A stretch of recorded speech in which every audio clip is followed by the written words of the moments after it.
Thanks for coming. Good to be with you and coming up on 10 years of this enterprise. Climate One turns 10. I remember talking to you once. You've been a writer a long time and were an editor at the Harvard Crimson. And you said your theory of change is that you would write books and the world would change. How did that work out? That was my theory when I was 27. And I wrote, the first book about climate change. And in fact, it actually got read. I have no complaints. It's in, I think, 24 languages and was a bestseller all over the place. But that's not, as it turns out, how change actually happens. I spent the first 10 years, that came out in 1989, and I bet I spent the next 10 years under the misimpression that we were engaged in an argument about climate change. And that hence more books, more articles, more speeches, more symposiums, would eventually, we would have won the argument and our leaders would then act. At a certain point, it finally dawned on me that I had it entirely wrong. We'd won the argument by the mid-1990s. Science was very clear about what was going on. It's just that we weren't really in an argument, we were in a fight. And the fight wasn't about data, and the fight was about money and power, which is what fights are always about. And this was a fight that the fossil fuel industry was winning. So I did eventually reach the conclusion that, though I continue to write, another book was not probably what was going to move the needle. We were going to need to organize and try and build some power equal to the money power that the oil industry had to throw at all this. And civil disobedience has been a tool. You've won the Gandhi Award, obviously civil rights, civil disobedience. Your dad was arrested at a protest supporting Vietnam veterans against the war. So what role did your dad have? This was very out of character for my father, who was a journalist and a business journalist. He worked at Business Week and the Wall Street Journal and things. But I grew up in the town of Lexington, Massachusetts, birthplace of American liberty. And in fact, I made my livings in the summer guiding tourists on the battle green, wear my tricorn hat. The Vietnam Veterans Against the War, led by a then young and dashing John Kerry, came one night in 1970 or 71 to camp on the battle green there in a symbolic protest against the war. And the town fathers told them they couldn't, and 500 people in that small town were outraged enough by that decision that they joined these veterans on the green and waited there until they were all carted away to the DPW hall and fined $20 and released. I was proud of my dad for doing that. And you were arrested a few years ago in front of the White House, spent 3 days in jail. Tell us about that experience, and were you thinking about your dad then? Yes, of course. Going to jail's no fun, and that was actually, that was Central Cell Block in District of Columbia, and for a few days, so that was real. But it's not, at least in those short doses, the end of the world. The end of the world is the end of the world. That's why we do what we do. And I think that, a number of people have decided that there's something powerful about feeling like you're taking action occasionally that's at least a little commensurate with the scale of the problem. Now, civil disobedience is just one tool in the activist toolkit.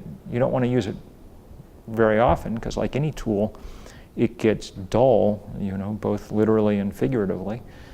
But there are moments when you need to underscore the moral urgency of some question.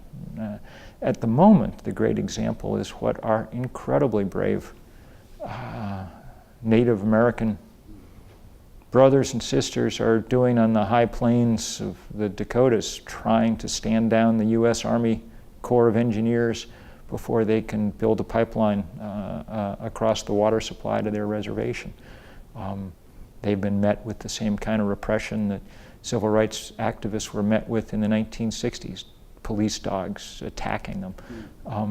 It's horrifying to think that that's still going on, and such kudos to them for their bravery. When you were a writer for The New Yorker, you did a piece on homelessness, and you lived in the streets as a homeless person to get a feeling of what it's like. And you also met your wife that way. Tell us that. She was also involved in homelessness work around New York City. So, I mean, this was just when homelessness was just becoming a real issue in New York. Back before we knew it was going to be we were going to allow it to become a kind of permanent feature of urban life. In the early 1980s, it seemed bizarre, you know. And the editor of The New Yorker, Mr. Sean, asked me to go do this reporting, and then I was running a homeless shelter at my church, and my wife was doing similar kinds of work, hence we met. So one of those occasions when doing the good thing ends up profiting you far more than anybody else. I led the divestment movement at Occidental College after Barack Obama did, and that's partly how I met my wife. There you go. You're very calm sitting here. You're known as a real firebrand, and yet there's a very calm person sitting here. I'm wondering about your public persona and this very calm professor who's sitting here in this chair right now. When I need to be, I guess I can be angry because our inaction on climate change makes me angry. More in a sense than it used to, because I've spent so much of the time in the last few years getting to know people around the world who are suffering the effects of it. You know, 350.org works everywhere. So when when the big hurricane came through Haiti, it obliterated a city called Les Cayes on the southwest peninsula there. And I went back, I struck something in my mind, and I went back and found a picture from a demonstration that local people there had carried out for their local 350 group.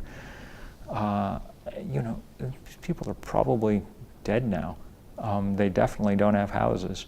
And just looking at it, was a reminder to me again of what the stakes are, and this happens every day. Yesterday I was on the phone with our crew in the Philippines. Last spring because another typhoon, last spring I was in the Pacific when that wave of warm water was washing across the Pacific that wiped out 80% of the coral in some places, So I see the people now that are getting trashed, and that combined with our continued lack of action, here does make me, in a certain sense, angry.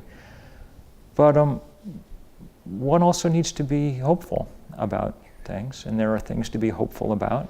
We've learned how to do renewable energy cheaply and at scale.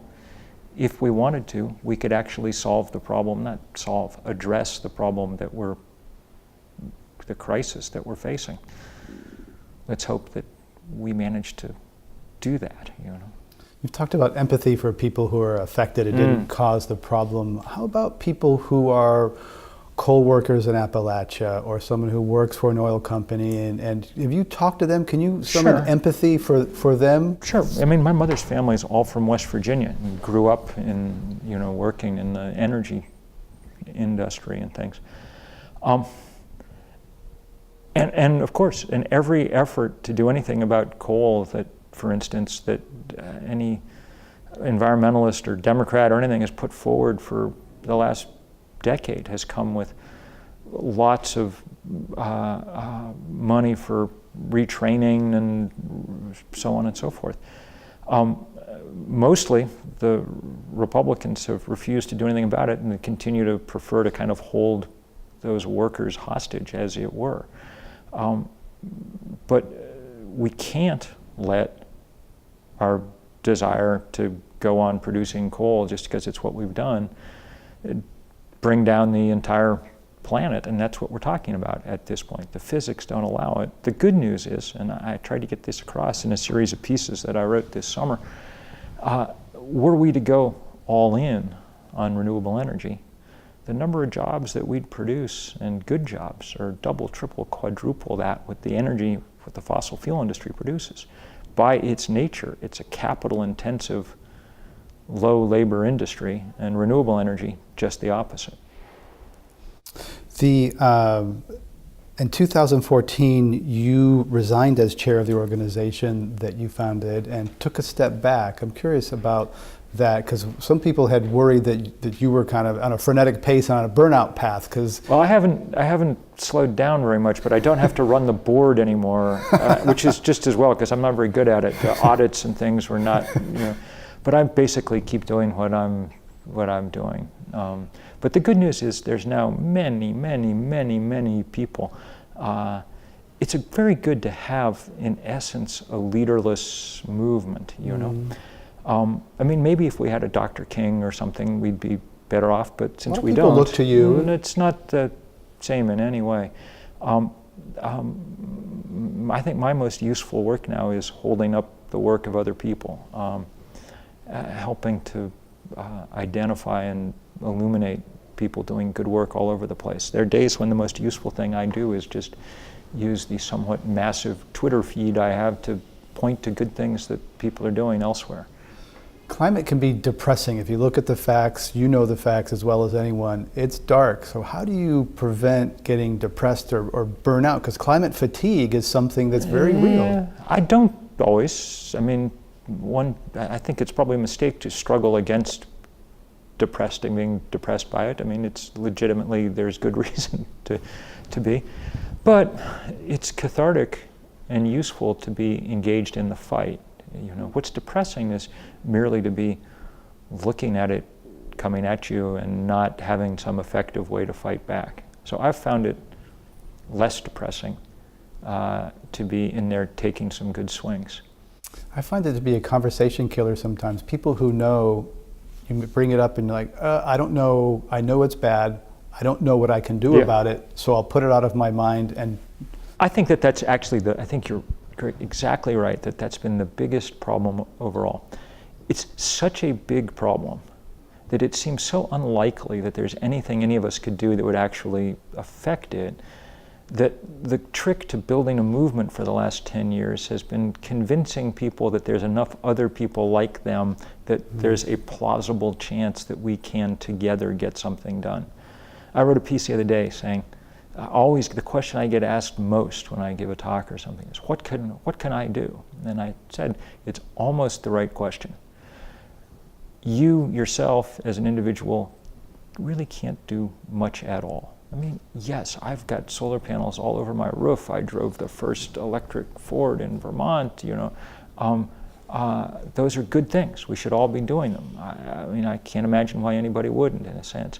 But I don't try to fool myself that they're actually solving climate change. They're not. This is a structural, systemic problem. In the time we have to solve it, we'll solve it politically or not at all.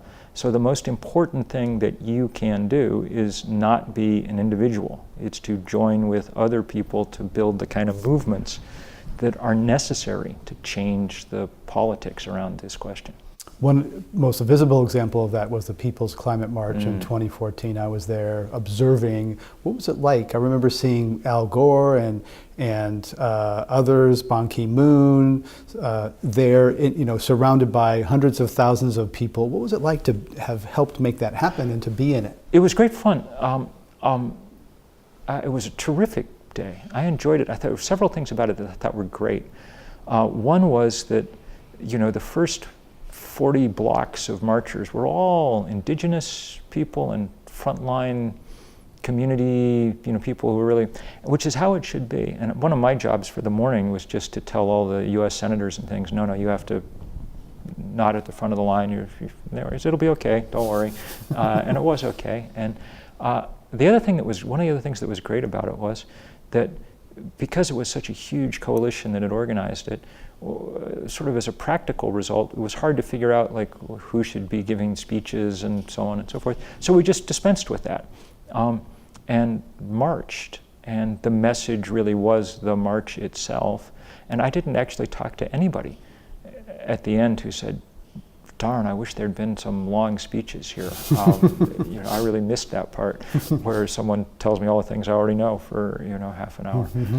It was a really great day. Yeah, there were nurses and all sorts of faith communities, students, just and scientists. That was one of my favorite contingents was a bunch of scientists in white lab coats with a blackboard on wheels coming down 6th Avenue writing equations on the blackboard and things. It was great. President Obama is trying to make climate a legacy issue. He was criticized early on for not advancing climate when he had a Democratic Congress, when he could have. Have you talked to him? How does he? No, I've never talked to him, and I have a feeling he's not eager to. You got arrested in front of his house. We led the largest demonstrations outside the White House in the course of his administration. So, though I worked to elect him, I think, he's done more than any other U.S. president on climate change, but that's a little like saying, I drunk more beer than my 14-year-old niece has yet. The bar was not very high, and I think that he hasn't gotten done as much as he could or should have. The biggest effect, the biggest part of the last 8 years has been moving the country off coal onto natural gas. And it appears now, what everyone thought at the beginning of that process, that it wasn't a good idea. That the result is we're now leaking so much methane into the atmosphere that greenhouse gas emissions may have gone up over the 8 years of the Obama administration. Certainly they haven't gone down much. That was because that was the easier thing to do than take us from coal to renewable energy. That's what we actually have to do. Last question is, you've said that you're under surveillance by right-wing stalkers. Tell us. I actually, it wasn't me who said it, it was them. They called a press conference or something, did an article in Politico in the late spring, and it said that they decided that myself and I guess Tom Steyer, your neighbor here in San Francisco, where they were going to follow with, they said, the same kind of scale of operation of opposition research and video tracking that they normally reserved for presidential candidates. So yes, now often when I'm going someplace, there's someone with a video camera right in my face, and they post this and that, and they're, go through my papers and so on and so forth. It's annoying. Got to shred your trash before you put it out. It's annoying and sad, but what's really ridiculous about it, I guess, the thing that sort of gets me about it in the end is, it's just one more effort to avoid having the conversation that we've got to have as a society about the biggest problem that we've ever faced. And it's just a conversation that the fossil fuel industry has been unwilling to really have. And we will continue to force them to have that conversation as much as they try to change the subject. Bill McKibben, thanks for coming and thanks for all you're doing. Thanks for all that you're doing and for a long time. There's not many people who've stuck with it with this kind of diligence, so many thanks to you. Thank you.